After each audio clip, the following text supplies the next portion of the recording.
Tiempo de análisis, tiempo de reflexión. El de los martes, ya lo saben, es de calado, de largo alcance, y lo realizamos con Luis Garbía, profesor de ICADE. Luis, bienvenido, buenas tardes. Buenas tardes, Rafa, encantado de estar contigo. Tenemos un Donald Trump que no es novedad, pero teniendo en cuenta cómo ha empezado la semana, sus vaivenes son memorables. En 7 horas, en sus redes famosas, pasaba de asegurar que conseguiría la paz a través de la fuerza a postergar los ataques 5 días. Los análisis dicen que es el tiempo que necesita para que los barcos de su marina lleguen cargados de infantes e invadan la isla de Karg famosa. En cualquier caso, sigue siendo una forma de gobernar bastante controvertida. A ver, el que se acostumbre a lo que estamos viviendo, yo creo que se está equivocando. O sea, la hipernormalización que hemos hablado en algún momento, Rafa. Estamos en un momento que es atípico. Trump lleva pues un año largo de presidente, y lo que estamos viendo estos días, la semana pasada, 18 ruedas de prensa de bancos centrales. Esta semana hemos visto el ataque de Irán y cómo tenemos energía, tenemos comercio, tenemos situación de tormenta perfecta. Y luego, dentro de esta locura absoluta, que cada vez va más con el ataque de Irán, no tiene Trump apoyo de la OTAN, estamos en un momento, ayer Pakistán se ofreció como negociador, que para mí el punto de Pakistán sí que, dentro de todo el ruido que estamos viviendo, yo pondría uno de los focos en Pakistán. Dentro de todo este ruido, Trump sigue haciendo, permíteme, Rafa, hablar de trampadas. Ayer, lo que vivimos en el mercado, desde un punto de vista intradía, fue absolutamente excepcional. Vimos en apenas minutos cómo el mercado se dio la vuelta. Pasábamos de que el mundo se acababa. Trump estaba diciendo que el mundo se acababa. Insisto, en apenas minutos el precio del petróleo se dio la vuelta. Parece que ese mundo que primero se acababa, de repente vimos noticias, y qué casualidad. Todos, no sé si todos, pero los amigos de Trump que entraron en el mercado comprando petróleo, pues como si fueran Nancy Pelosi con su ETF. O sea, vimos como en apenas minutos traders de petróleo, o al menos eso dice el Financial Times, se han enriquecido. O sea, El pollo también se enriquece, 1.400 millones, dicen los que lo han estudiado desde el 20 de enero del 25. Digo el pollo porque analistas de Deutsche Bank, esto te va a gustar seguro, han elaborado una suerte de índice TACO para medir la presión sobre Trump y sus cambios de opinión, ese Trump always chickens out. ¿Y la referencia del pollo de dónde viene, Rafa? Porque la quiero usar en clase. El pollo. Hombre, pues porque es chicken, es pollo. Bueno, y es una gallina. Joder, hombre, estoy mayor. Trump always chicken out. Pues al final, a ver, que es otra de las... gallina. Es otra, sí, no, correcto. Joder, estoy mayor. A ver, es otra de las variables con las que hay que tener cuidado, porque lo hemos estado viendo. O sea, cuidado con el Trump always chicken out. Cuidado con el Trump siempre hace lo mismo. Porque si hay algo que está demostrando Trump, igual que nuestro presidente, es que para lo que es bueno, para lo que Trump es bueno, es buenísimo. Hemos visto cómo Venezuela, hemos visto cómo la invasión de Irán, todo lo relevante se ha hecho en viernes por la tarde. ¿Para qué? Pues para evitar el impacto en los mercados.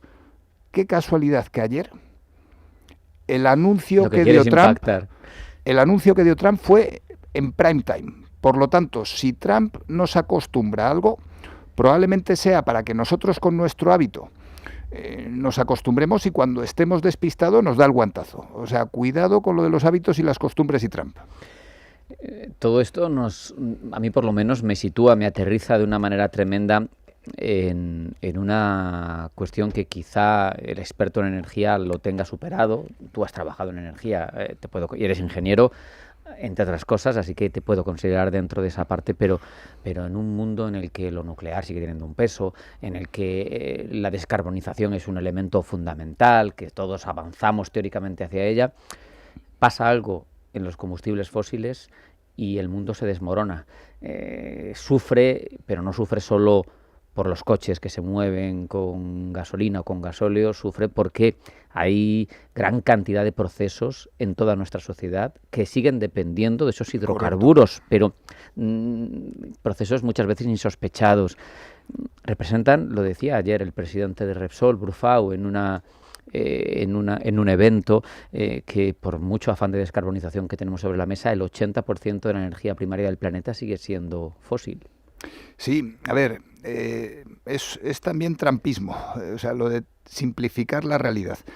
Nosotros pensamos desde la Casa Blanca en Irán y dices, pues mira, vamos a replicar lo de Irán, o sea, lo que hemos hecho en Venezuela lo vamos a volver a hacer en Irán.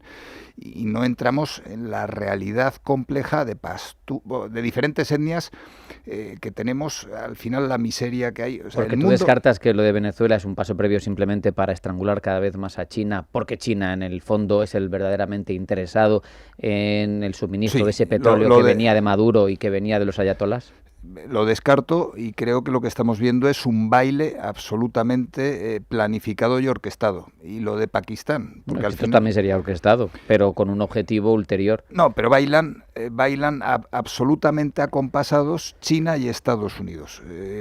Pakistán ataca a Afganistán, que Pakistán, yo creo que lo hemos comentado todas estas semanas, no ha habido día que yo haya hablado de la guerra de Irán, que no haya hablado del bombardeo de Pakistán a Afganistán. Pakistán es la salida natural de China al mar Arábigo. O sea, al final hay ahí una orquestación perfecta entre China y Estados Unidos. Y la pregunta que me hacía Rafa, ¿cuál era? La pregunta anterior que me has hecho. Hemos hablado de todo el plan, de la orquestación, de la dependencia de los hidrocarburos, perfecto. De los combustibles a lo que voy fósiles. Es que nosotros con el pensamiento simplista simplificamos la realidad y atacamos Irán. Y esto se resuelve en 2 días. La realidad es mucho más compleja. Nosotros, hay una sensación de que esto de la energía es como lo de los equipos de fútbol. Soy de la energía nuclear, soy de los verdes, soy del petróleo. El otro día publiqué un post en LinkedIn criticando la política energética alemana, poniendo el foco en Merkel, en cómo Alemania ha pasado de tener nuclear hasta 2023 a no tener nada de nuclear, y hubo gente que pensó que era un post en favor de la energía nuclear y se me echaron encima como si fuera anatema. Tenían que ser alemanes para entender que después de echarse en manos del gas ruso y de tener la dependencia del petróleo que tienen ahora mismo en una economía fabril, electrointensiva, están desesperados, están abriendo y han abierto de nuevo minas de carbón. Absurdo completamente, porque precisamente von der Leyen, que no sé si la recuerdas, hace un mes o algo así, estuvo reconociendo el error de haber dejado de lado la nuclear y ha explicado que otra vez se va a intentar impulsar desde Bruselas. Lo ha dicho también Teresa Rivera, lo ha dicho el comisario de Energía, que es danés, y paradójicamente los tres son furibundos antinucleares, porque los tres han participado en desmontarla en cada uno de sus países. Mi crítica en LinkedIn no era a la política energética europea, era precisamente a la ausencia de política energética en Europa, cómo Alemania se desnucleariza, mientras que Francia... Sin tener alternativa. Sin tener alternativa. Bueno, con la alternativa del gas, antes de que les vuelen... El gas ruso. Correcto. No es un gas alemán. Totalmente. Mientras que Francia apuesta por la nuclear y en España tenemos hoy fotovoltaica, mañana tenemos un apagón, luego que sí ciclos combinados. Y por cierto, perdóname, sí. ¿Has podido echar un vistazo al informe de el gestor de redes europeo que se publicó el viernes? Sí. Me da la sensación de que culpa a todos y a ninguno y de que señala que todos lo hicieron mal, pero tampoco tengo muy claro dónde está el punto. Yo sí lo tengo claro y en el informe lo dice claro. Y vuelvo a lo que estoy tratando de explicar. En titulares tratamos de simplificar la realidad. La realidad al final es mucho más compleja. Es compleja porque hay diferentes capas. El informe... Sabemos todos por qué fue el apagón. Todos los que nos dedicamos a esto. Hubo 2, 3 plantas fotovoltaicas que sacaron de sincronía el sistema. No pasa nada, fue por las energías renovables, por la dependencia alta que teníamos en ese momento de una solar fotovoltaica que, mientras que los ciclos combinados dan más estabilidad al sistema, la fotovoltaica te quita la estabilidad. Insisto, fue por la fotovoltaica. No pasa nada. O sea, no estoy ni a favor ni en contra de la fotovoltaica. Hay que adaptar la red a sus circunstancias. Eso es, a circunstancias. O sea, sabemos por qué fue. Lo que pasa es que en este mundo polarizado en el que estamos, ya aparecen los de las nucleares, los de las fotovoltaicas, y ya tenemos un derbi, un Madrid Atleti, AUPA Atleti. O sea, en este sentido, vivimos en un mundo complejo y desde los medios muchas veces caemos en simplificar el mensaje. La realidad energética que tenemos es lo que estamos viendo, que tenemos un problema en Hormuz y ese problema acaba afectando a todo el ecosistema energético. Y si además hablamos de liquidez, de la liquidez financiera, y pensamos en las compañías que en teoría decíamos que iban a salir a bolsa, todas las de inteligencia artificial, y me dices, ¿y Luis, por qué estás hablando de inteligencia artificial? Porque también consumen energía. O sea, también consumen energía. Se han atacado centros de datos. Claro, o sea, los de Amazon. Porque es importante en todo esa... O sea, al final estamos hablando de un entorno complejo en el cual, si hablamos de ella... Estamos hablando de energía, pero es que si hablamos de ella también hablamos de liquidez. ¿Y qué tienen que hacer los bancos centrales si queremos que el sistema siga funcionando? Inyectar liquidez, porque el sistema sigue necesitando liquidez. ¿Quieres marcar un Draghi ahora? A ver, no soy yo. O sea, la IA necesita que los centros de datos sigan creciendo y nosotros necesitamos seguir montando en bici y que la bici siga funcionando. ¿Estoy diciendo que Elon Musk tenga que ser todavía más rico? No, ahí debería de actuar una política fiscal, pero en ausencia de un gobierno es que no tenemos política fiscal, es que no tenemos presupuestos generales del Estado en España. Y ojo, en Estados Unidos, Kevin Warsh está ahora mismo suspendido por el Senado. A lo que voy es, tenemos un poder ejecutivo tanto en Estados Unidos como en España que campa a sus anchas con reales decretos legislativos. Lo que tiene el populismo. Eso es, sin Congreso ni Senado. Es tremendo. Por cierto, si te interesa el asunto de la tecnología, que sé que sí, en Pulso Geopolítico, hoy vamos a hablar con el CEO de Logicode, que tiene un documento de opinión muy interesante sobre el cisne negro que puede suponer los avances de China en materia de semiconductores, que sin conseguir los 2 nanómetros, que siguen siendo terreno de ASML en Europa y que es la que facilita que Taiwán sí los pueda tener, consigue capacidades similares con agrupación de otros chips de menor capacidad. Y por ahí nos puede venir un cisne negro curioso, interesante, ¿eh? No te lo pierdas. Taiwán lo tengo como evento programado. O sea, hay mucho ruido. Hoy han matado, o sea, hoy no sé a quién habrán matado, pero cada día vemos un nuevo asesinato selectivo. Con cariño y respeto a los muertos, es ruido informativo. Para mí, yo tengo ahora 2 eventos señalados. Uno es la cumbre que se ha retrasado de momento sine die entre Estados Unidos y China. Yo creo que todas las últimas semanas lo hemos venido comentando. Y otro es Taiwán.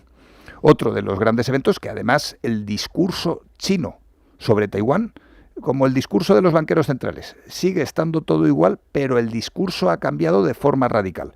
O sea, ya empiezan a hablar de Taiwán con unos términos bélicos. O sea, en 2027 veremos alguna sorpresa en Taiwán. Yo creo que piensan con mucho largo plazo. La inteligencia militar estadounidense, que en principio había puesto en advertencia esa fecha, ahora dice que no cree que vaya a haber una invasión militar de Taiwán en el 27. No obstante, hay que recordar, para quien no lo sepa, que legalmente, de facto, no es parte de China, de jure sí, reconocido por Naciones Unidas y por todo el mundo, incluso por Estados Unidos, pero dice, pero no cambiemos el estatus, no cambiemos el facto, porque no me interesa, pero es parte legal de la China continental. A ver qué dicen después de las midterm. Bueno, veremos.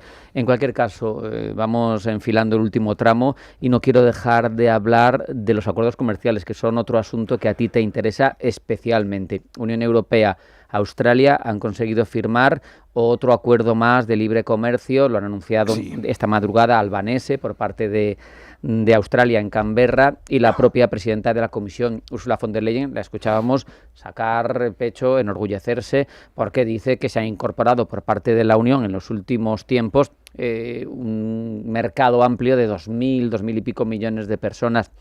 Pero también he escuchado de nuevo a los representantes del campo español decir, vuelven a perjudicarnos, vuelven a tomarnos de rehén. A ver, hay un refrán que entenderán perfectamente en el campo, y lo digo con todo el cariño sin retranca, y es que nunca llueve a gusto de todos.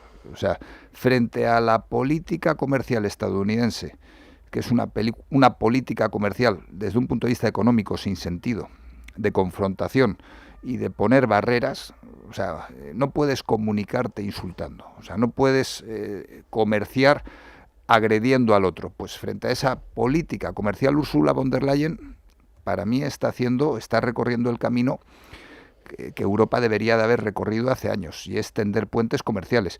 Europa, como ejército, mal vamos. O sea, al final está la OTAN, dependemos de la OTAN.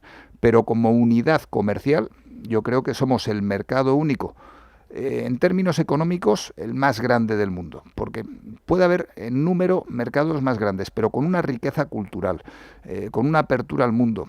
O sea, desde un punto de vista comercial, Europa somos una realidad.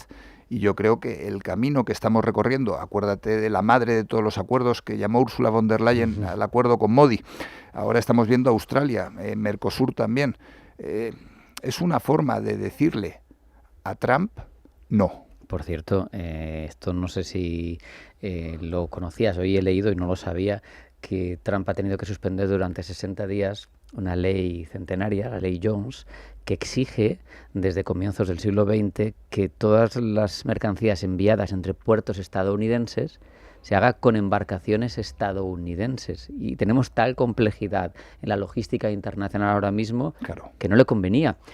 Que esto en su momento quizá tuvo su sentido, porque por lo visto he leído que en su momento había un cuasi monopolio por parte de las navieras británicas y les hacía vulnerables, pero qué curioso cómo se está intentando vivir en el siglo XXI con leyes prácticamente del siglo XIX.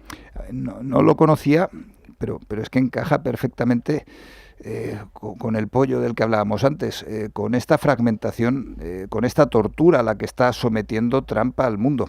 O sea, lo decía el Fondo Monetario Internacional, la crisis comercial que tenemos ahora es de las más grandes que hemos vivido en las últimas épocas.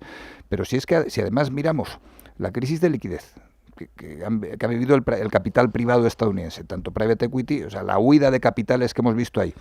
Si luego vemos cómo se están comportando los mercados, al final estamos tensionando el sistema hasta un punto que tiene que saltar por algún lado, pensando en el comercio internacional y la situación de Trump. Que no se nos olvide, es que pasan las cosas tan rápido que se nos olvidan noticias que el Tribunal Supremo estadounidense ha declarado los aranceles ilegales. Estamos hablando de 250 mil millones que están en el aire. Evidentemente, Trump hará todo lo posible porque no se hable de esto en medios antes de noviembre de 2026, de las midterm. Pero estamos, la deuda pública estadounidense, que cerramos el 2025 con 38 billones, 38 billones, sí. Estamos ahora en 39. O sea, nos hemos metido este año 1 billón más de deuda pública. O sea, la situación que tiene Trump, que no conocía la noticia de la ley Jackson, pero es una masa más, perdón, de la ley Jones, no la conocía, es una masa más de una situación que Trump, él dice, yo soy un negociador. Pero es que esto no es una empresa, esto es un país y cuanta más complejidad le vayas metiendo, para complejidad el dólar. Hemos hablado sobre esa estrategia de tenerlo barato, pero seguir siendo referencia. Yo no sé si tú crees que vamos a acabar, todos conocemos el concepto de petrodólares, ¿vamos a acabar viendo los petroyuanes? Pues creo que no. Y además le llevo dando vueltas y lo he comentado también en clase alguna vez.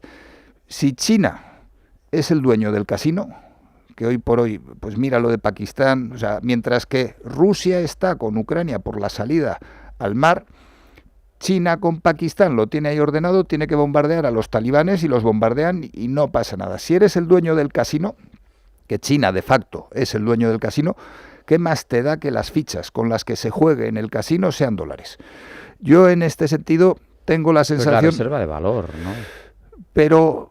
A ver, vamos a cambiar el tema del petróleo. Le ha sacado mucho jugo a ese elemento. Pero es que el petróleo, es un jugo industrial de una época que ya es pasado. China tiene tierras raras. China, la frontera de los nanómetros, yo estoy convencido de que ASML de una u otra ya con DeepSeek nos enseñó la patita, están invirtiendo a lo bestia. O sea, al final China ya es, de hecho, de jure, el dueño del casino. ¿Qué más le da el petróleo? Teniendo, insisto, todo el casino. ¿Qué más le da que se siga comerciando con dólares? Yo me pregunto, los chinos, los ricos chinos, pues querrán venir a Europa, o la clase media china querrá venir a Europa a ver las piedras que tenemos con tanto valor, o querrán ir a Estados Unidos a ver la Super Bowl. Pues al final a nadie le interesa esto de una guerra, la propia guerra de Irán. Estamos descubriendo todos que a nadie le interesa, salvo a los exportadores de armas, por supuesto. Claro. pero sigue en marcha. Sí, a ver, un 42% después de la guerra de Ucrania de las armas mundiales las exporta a Estados Unidos y el segundo mayor exportador de armas del mundo es China. Pues buen negocio están haciendo, como Trump con el petróleo. Es tremendo. Yo, no obstante, sigo pensando que una China que en paridad de poder adquisitivo es la primera economía del mundo, pero que tiene problemas de consumo interno, que lo saben ellos, que se lo ha dicho Kristalina Georgieva desde el FMI, pero ellos mismos en la Asamblea Legislativa Anual lo han puesto por escrito en su plan quinquenal. Algo tienen que hacer y al final, si te compran deuda nominada en yuanes o te compran yuanes porque resulta que son un valor a futuro, te van a hacer las cosas mucho más fáciles, porque con esa ventaja competitiva ha jugado Estados Unidos desde que es el hegemón. Sí, sin duda, pero lo que pasa es que si hay algo que caracteriza a China es la ausencia de prisa. Es un árbol, yo estoy convencido desde la mentalidad china, que tendrá que caer. No tienen prisa. Ya madurará la fruta. Totalmente. Luis Garbía, profesor de ICADE, siempre es un placer hablar contigo. Placer compartido. Disfrute asegurado, muchas gracias. Gracias a ti. Un abrazo y hasta la próxima. Nos vamos a marchar, nos vamos a ir al boletín informativo de la 1 de la tarde que nos trae Blanca del Tronco, pero además nos queda toda una hora, media sesión en Radio Intereconomía, en la que vamos a comenzar con todo el expertise en materia de seguros de José Luis García Ochoa. Luego vamos a contar con el líder en crowdfunding inmobiliario en Europa, con Urbanitae, y en nuestro espacio Carácter vamos a tratar sobre transformación empresarial con Valora Consultores. No se marchen, porque sigue a media sesión en Radio Intereconomía, no se vayan.